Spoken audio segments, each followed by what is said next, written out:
Creating balance for me as an artist is quite complicated because I studied out studying a history of architecture where I must have absorbed the compositional balance in great painters. And the balance in a painting, it does depend. I just did a large painting where you could see the detail from the staircase, but it was so big that it was out of balance in that all the detail was on one side, but it was a balance because it worked, and I actually led the eye around to the area that I wanted you to see.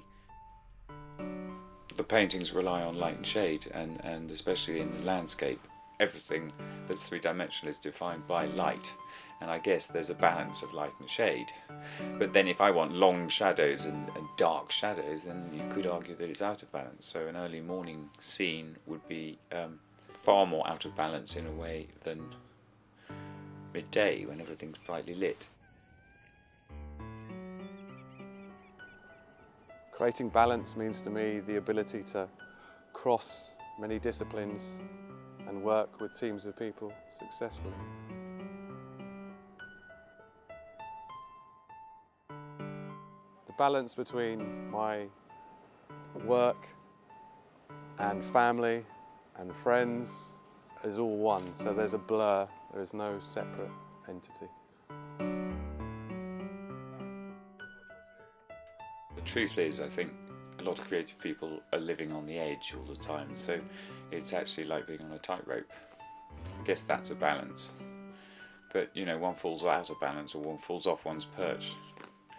But then again, I think people's flaws and the moments they come off their perch is what makes them more interesting, because it makes you human. When I'm creative and working, I can work all night and my life is completely out of balance.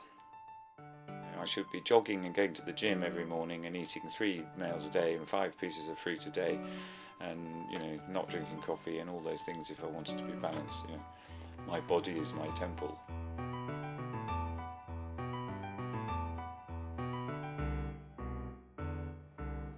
The importance of light in my work is virtually everything. It's the most fascinating, wonderful thing that lights everything I do, and is why I enjoy living by the sea with wonderful light. Particularly with my watercolours, I usually colour them first and then sweep across the page with the shadows. And it's like a photograph developing, because suddenly mountains will spring into 3 dimensions and deep shadows. Just you can choose your shadows to highlight an area so that you're playing with light and shade and contrast to draw the eye. Light and shade, it pulls it together. When I'm painting a landscape, and the minute the trees have got their cast shadows, they spring out of the ground. So yeah, it's amazing how light and shade gives you life in a painting.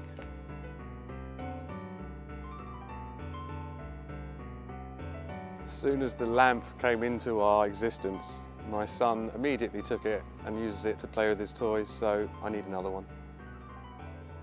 Well, the lamp is rather gorgeous anyway. It's a lovely object, and I have a penchant for things that are shiny. I've always liked Art Deco, and I've always wanted one, and now I've got one, so I'm very happy.